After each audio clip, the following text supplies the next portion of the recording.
Oke guys, jumpa lagi channel bisnis online ala Sirtiman. Kali ini akan membahas tentang 10 ide usaha modal sedikit ya. Di sini bisa dijalankan di rumah. Jadi untuk yang masih bingung ya mau milih usaha apa, mau atau mungkin yang sekarang kerja tapi mau pensiun atau mau pindah ya, pindah zona dari pekerja menjadi pebisnis ya, boleh dicoba usaha-usaha yang mini modal ini. Jadi di sini Sirtiman mendapatkan informasi dari situs OCBC NISP ya. Di sini dia buat konten 10 usaha modal kecil untung besar cocok untuk pemula gitu. Kontennya sih masih agak baru 1 November 2023. Di sini contoh kita langsung ke yang nomor pertama aja ya. Di sini menulis konten gitu. Jadi dia kesimpulannya, saat menjalankan bisnis ini jangan lupa untuk memilih bidang spesialisasi seperti kesehatan, teknologi, fashion, dan masih banyak lagi. Jadi dengan menulis konten, ya entah itu untuk klien atau untuk bisnis sendiri, entah itu ngeblog atau yang konten video ya, entah itu YouTube atau TikTok, ini bisa dijadiin salah satu pilihan. Yang kedua, online shop, toko online. Ini modalnya masih termasuk kecil ya dibanding harus buka toko offline yang jual sewa tempatnya mahal gitu. Di sini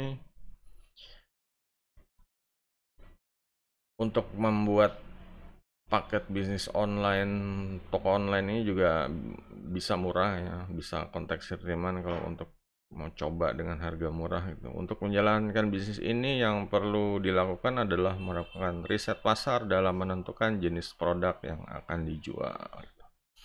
Jadi sebelum jualan riset dulu ini barangnya laku atau enggak, pembelinya ada berapa, ada kira-kira berapa, yaitu perempuan atau laki, umurnya berapa. Jadi ya benar-benar stok sesuai dengan, ya jangan terlalu berlebihan di gudang, ya pokoknya dibikin bisa muter gitu modalnya, cash flow-nya ya. Punya bisnis online seperti ini ya, toko online ya.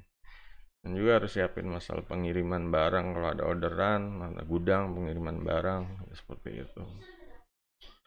Oke, lanjut ke nomor 3, dropshipper. Nah, ini dropshipper ini adalah boleh dibilang nggak pakai modal kali ya.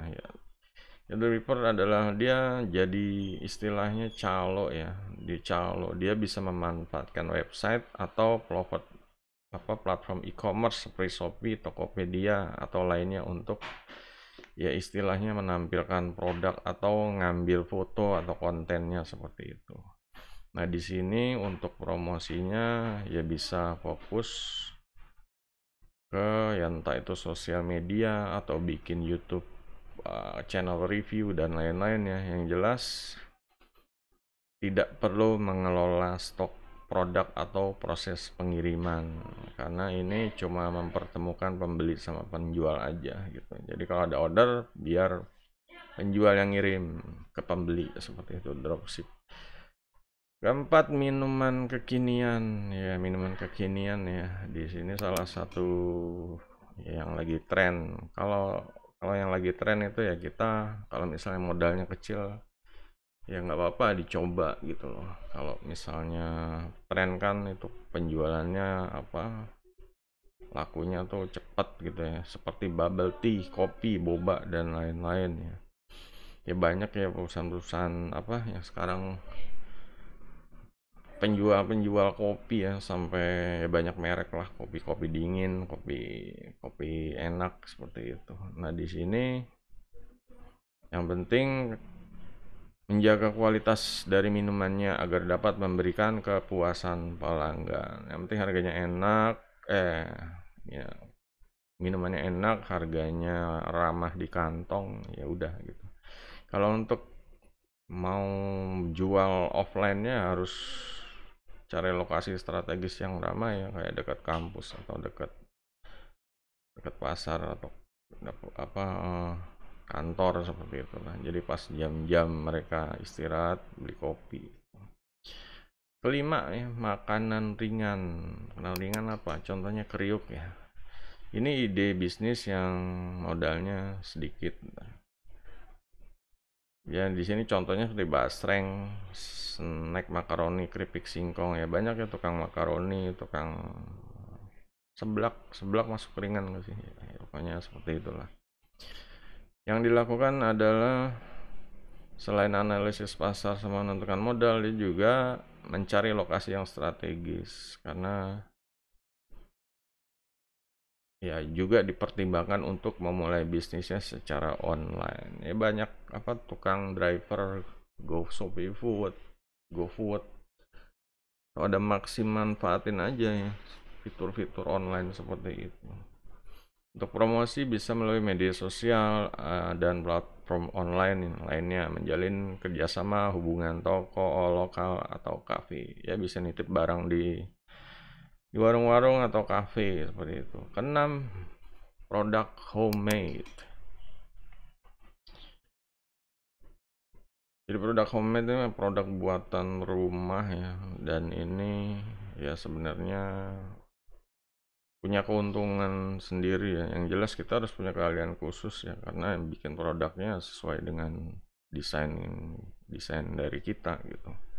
Karena homemade yaitu perlu dipertimbangkan yang ya istilahnya produksinya ya, standar kebersihan dan keamanan produk yaitu juga ya. Nah, untuk promosinya bisa melalui media sosial atau platform online lainnya. Homemade ini ya bisa berupa makanan, resep, dan juga barang desain, itu kerajinan, lukisan atau seperti itulah.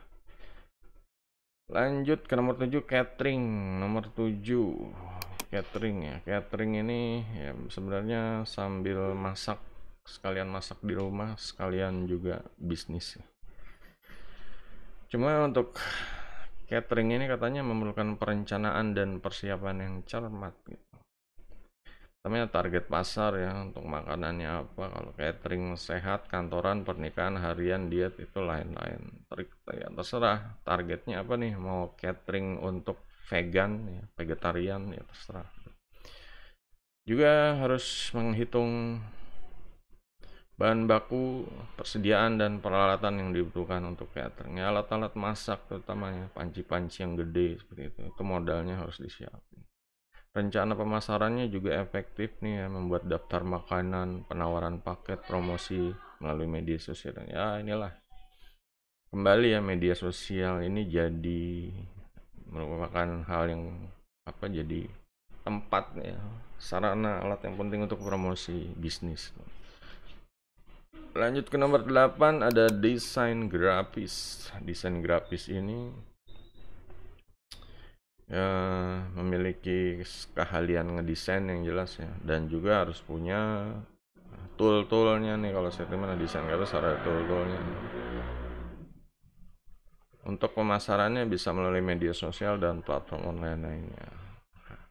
Pastikan harganya tuh bersaing dan memiliki layanan profesional. Harganya jangan mahal-mahal, tapi servisnya harus bagus. Setelah bisnis berjalan baik, pertahankan konsistensi dan tingkat kemampuan agar klien semakin percaya.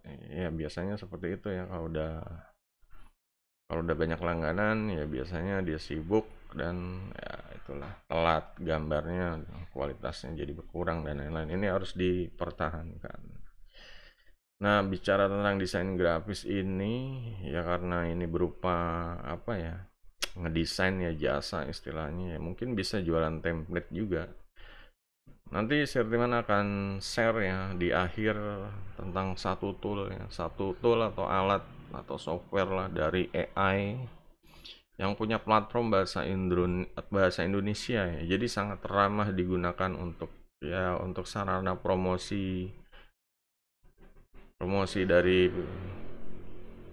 ya jenis usaha modal kecilnya ini. Tapi itu akan di akhir disampaikan di akhir ini deh, di akhir video. 9, reseller. Oke, reseller ini yang jelas yang nggak harus modal besar ya, yang penting konsisten beli sesuatu yang murah, jual tapi tetap dapat untung, dan ini konsisten mengelola keuangannya sih kalau masalah supplier ini. Yang penting menjadi reseller adalah mencari supplier yang sesuai dengan modal dan kebutuhan produk. Ya, modalnya seberapa ya cari suppliernya yang ini, yang ya jangan terlalu murah tapi jelek barangnya, murah bagus seperti itulah. Jangan lupa mempromosikan dan memasarkan produk agar dapat dikenal konsumen. Ya, banyak reseller yang harus promosi ya, mati-matian promosi. Banyak yang beli doang terus udah barangnya numpuk di gudang. Dia punya duit buat beli, giliran udah beli barangnya numpuk di gudang gitu. Nah, ini yang sangat disayangkan kalau jadi reseller ya, harus mati-matian promosi. Jadi yang enaknya apa kalau reseller ini, dia nggak perlu biaya produksi atau sewa tempat. Soalnya dia beli dan jualnya bisa online tuh, nggak harus sewa tempat seperti itu. Ya kalau misalnya jadi produsen kan dia harus biaya produksinya, bikin produknya, sama sewa tempat buat bikin produknya. Kalau reseller itu ya tinggal belanja, jual lagi seperti itu. 10, affiliate marketing, jenis usaha yang terakhir menjadi affiliate marketing. Affiliate marketing adalah cara mempromosikan produk tertentu dan kemudian mendapat komisi sebagai imbalan, ya, jadi calo istilahnya. Nah, di sini ya kita harus punya mental calo ya. Harus bisa ya, barang orang kita jual pakai versi kita dan kita dapat untung, dan kita juga harus menjaga hubungan ya sama yang beli gitu, agar mereka beli lagi dan ya, mempromosikan yang menyebar informasi tentang usaha atau barang kita lah, bisnisannya kita.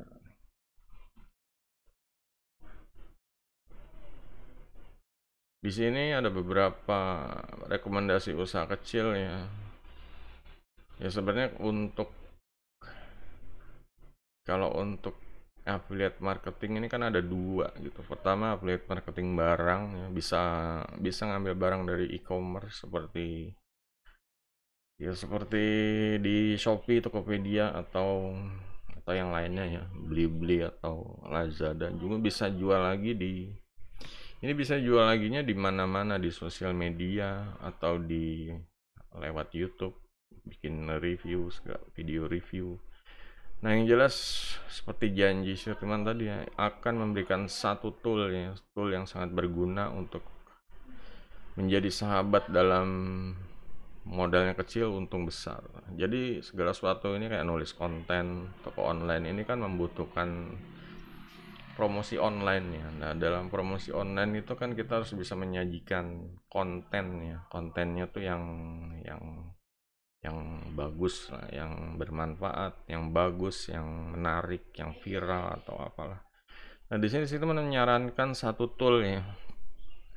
Satu tool namanya AI Creative Suite, dan enaknya apa? Tool ini bisa dilihat sendiri, bisa di bahasa Indonesia. Ada bahasa Indonesianya itu. Jadi lebih mudah. Tool-toolnya sebenarnya buat apa?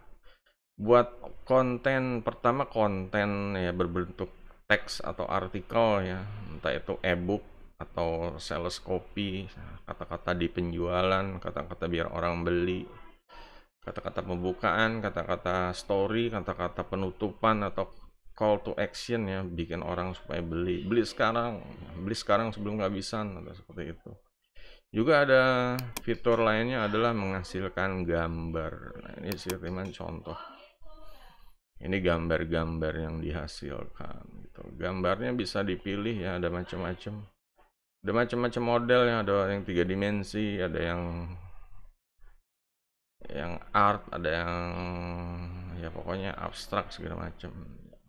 Dan ini yang paling asik ya, generator prompt dan for you.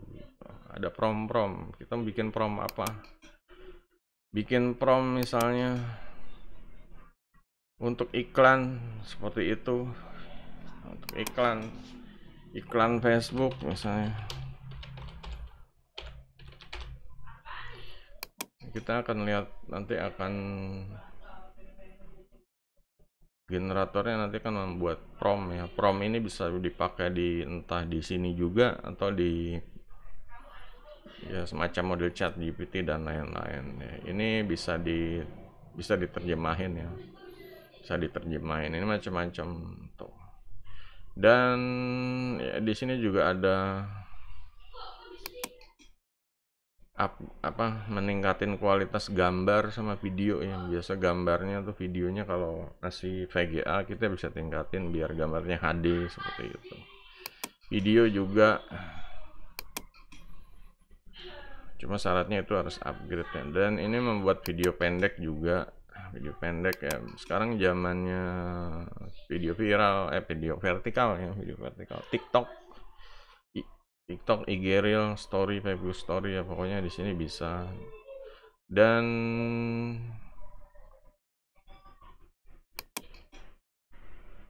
yang jelas untuk bikin konten aja ini ya bisa banyak ya, bisa banyak misalnya.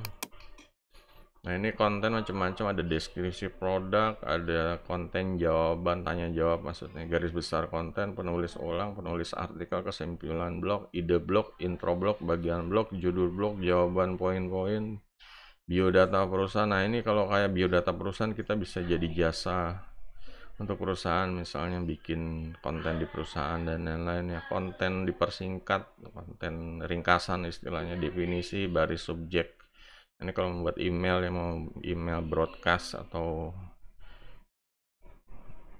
email ini, email apa, ya pokoknya yang ngeblas atau istilahnya bisa. Judul iklan Facebook, jawaban FAQ, deskripsikan Google, yang mau pasang iklan di Google, keterangan Instagram, tag Instagram, deskripsi LinkedIn, postingan LinkedIn, penulisan paragraf yang bikin paragraf 1-2 paragraf pasif ke suara. Nah ini bisa teks ke suara ya, bisa enak. Deskripsi produk, nah ini untuk jualan di lapak, ini kita butuh deskripsi produk, bisa pakai ini.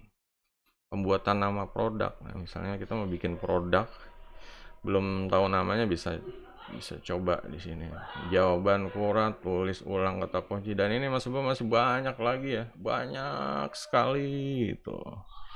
Ini banyak sekali guys, dan ini bisa didapatkan ya, nanti dibeli sama Sirtiman, bukan pakai link Sirtiman lagi, beli sama Sirtiman ini. Yang mau silahkan tulis di kolom komentar atau cek di link deskripsi ya, nanti Sirtiman ini mau beli, Sirtiman urus masalah ininya. Yang jelas sangat berguna untuk mempromosikan konten dan lain-lain ya, untuk persiapan ya di 2024 ini kita harus ya memanfaatkan teknologi AI. Ya katanya kita jangan musuhin AI ya. AI itu sebenarnya jadi membuat pekerjaan kita lebih mudah gitu loh. Ya itulah. Oke, jadi untuk yang minat bisa cek link deskripsi atau tulis di komentar. Jangan lupa guys, kalau konten ini bermanfaat, jempolnya. Sampai jumpa di video berikutnya. Goodbye.